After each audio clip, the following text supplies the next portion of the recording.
Imagine living tens of thousands of years ago. No guns, no vehicles, and no protection other than your body and simple stone tools. Yet early humans stood face to face with giant creatures like mammoths, ancient bison, and woolly rhinoceroses, animals many times larger than humans. How did they manage to hunt such enormous beasts? The answer lies in remarkable intelligence, cooperation, and courage. For thousands of years, early humans lived as hunter-gatherers, completely dependent on nature.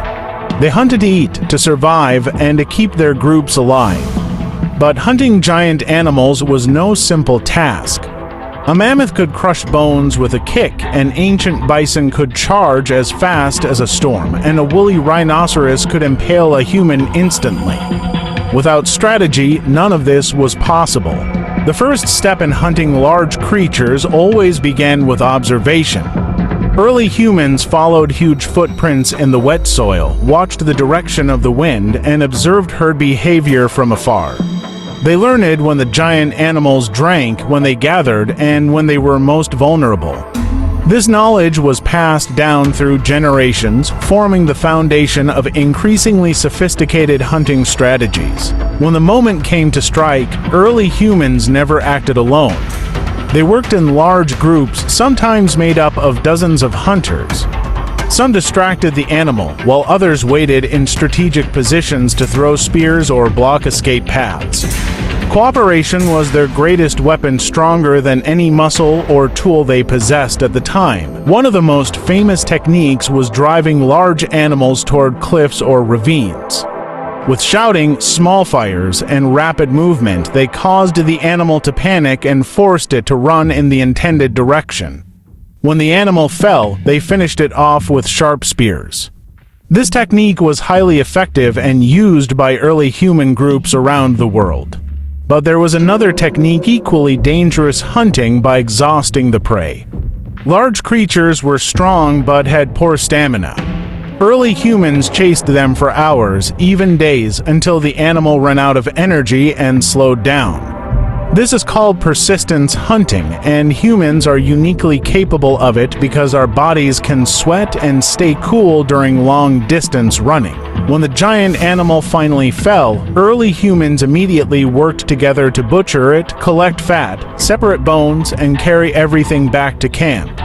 A single mammoth could feed the group for weeks or even months.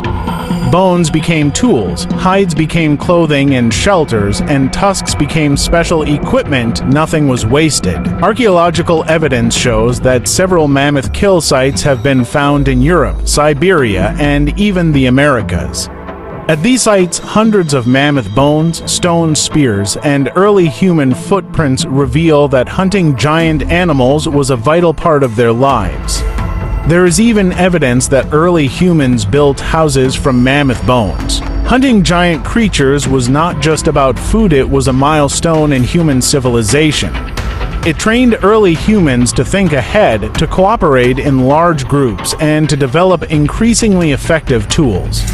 These massive hunts indirectly shaped the intelligence of modern humans. Every time we look at large animals today like elephants or bison, we must remember that our ancestors once faced creatures even larger with nothing but bare hands and incredible courage.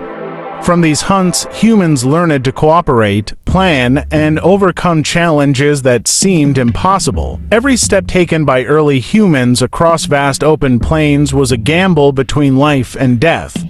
They lived in a world far harsher than ours, a world where the night was filled with constant danger and daylight offered no guarantee of safety. Yet it was in that unforgiving world that humanity was forged. Each time they confronted gigantic beasts, they learned that true strength came not only from muscle, but from a mind capable of planning, tracking, and predicting the movements of their prey.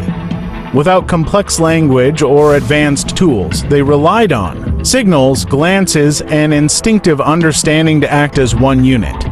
Around the fire, they shared stories, passed down lessons, and ensured that hard-earned knowledge was never lost.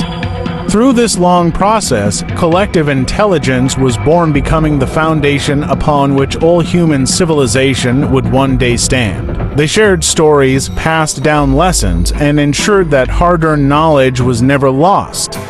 Around those flickering fires, they weren't just retelling battles or boasting about hunts, they were shaping the very blueprint of human thought. Each tale carried warnings, strategies, and wisdom that would guide the next expedition. Each lesson carved a deeper understanding of the world, which tracks meant danger, which skies meant storms, which instincts meant survival.